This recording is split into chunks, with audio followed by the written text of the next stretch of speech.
کہ ایک international campaign ہم کو چلانا چاہیے TRF کے خلاف، اور خاص طور سے سیکورٹی کونسل اس کو ڈیزگنیٹ کرے، اور ہم کو یونائٹڈ اسٹیٹس اور امریکہ کو یہ بتانا ہے کہ وہ اپنے ہی ملک میں اس کو فورن ٹیررسٹ آرگنائزیشن ڈیزگنیٹ کرے۔ اور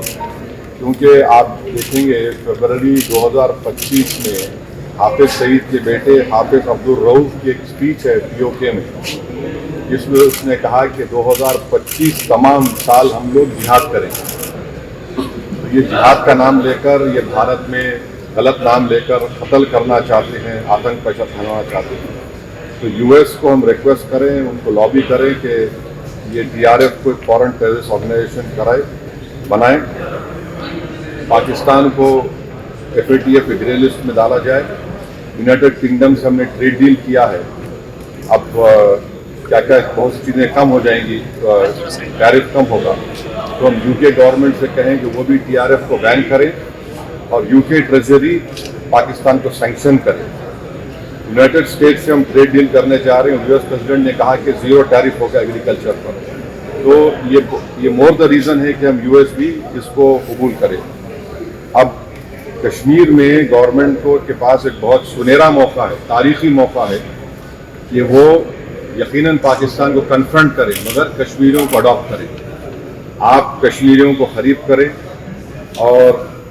خاص طور سے میں نے کہا کہ جو پونچھ میں جو لوگوں کی موت ہوئی، سویلین لوگوں کی، اور اوری میں جو لوگ زخمی ہوئے، جن کے گھر کو نقصان پہنچا، گورنمنٹ ان کو ٹیررسٹ وکٹم کا اعلان کرے، کیونکہ پاکستان شیلنگ میں ان کی موت ہوئی ہے، اور سیکیورٹی ریلیٹڈ ایکسپینڈیچر کے تحت مرنے والوں کا ایکسگریشیا دیا، اور سرکار ان کا گھر بنا کے دے۔ اور میں نے کہا کہ ساؤتھ کشمیر میں گورنمنٹ کو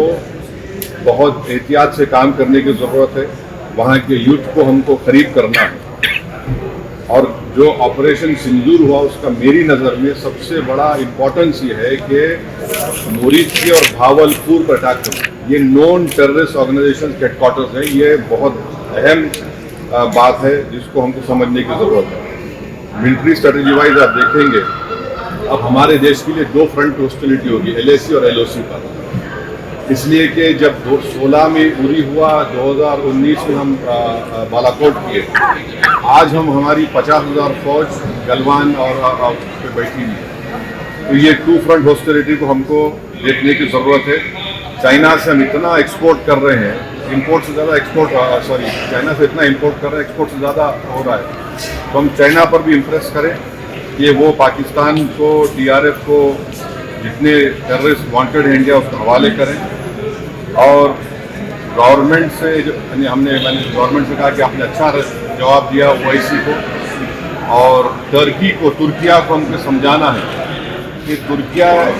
پورے وشو میں ایک ایسا کنٹری ہے جو اپنے ہی دیش میں جو ٹیررسٹ آرگنائزیشن ہے کرڈز، ان کو بام کرتا ہے۔ عراق میں جب تک ان سے ڈیل نہیں وہاں بام کرتا تھا، اب سیریا میں بھی بام کرتا ہے۔ تو ترکیہ کو سمجھانے کی ضرورت ہے کہ جب آپ کرڈز کے اوپر جو ٹیررسٹ آرگنائزیشن ہے ان کو آپ ایکشن لے سکتے، تو بھارت پہ کیوں وہ سوال اٹھا رہے ہیں۔ اور ہم نے کہا کہ یہ آج پاکستان اس کو اور اسکیلیٹ نہ کرے، اس سلسلے میں آج ایرانی فارن منسٹر دلی میں ہے، سعودی فارن منسٹر بھی دلی میں ہے، اور جو دیش میں نے کہا کہ جو ایک یوفوریا ہے، اس کو سرکار کو دیش کو اور متحد کرنے کے لیے اور دیش کو طاقتور بنانے کے لیے استعمال کرنا پڑے گا۔ اور جو لوگ میں نے ذکر کیا، ہمانشی اس بچی کا جس نے اپنے پتی کو کھویا 6 دن کی شادی کے بعد، کہ کس طرح سوشل میڈیا پر اس کے اوپر رکیک حملے کیے گئے۔ اور آخر میں نے کہا کہ نیو یارک ٹائمز، رائٹرز اور CNN نے ایک کہا کہ بھٹنڈا میں ایک رفیل گرا ہے، وہ صحیح ہے غلط ہے ہم نہیں جانتے، مگر ہم نے گورنمنٹ سے کہا کم سے کم انڈین ایئر فورس کو آپ کہیے کہ اس کو ڈینائی کرے، تاکہ ہمارے آرم فورسز کا مورال اور ان کے ریپوٹیشن میں کوئی کمی نہ آئے۔ Thank you.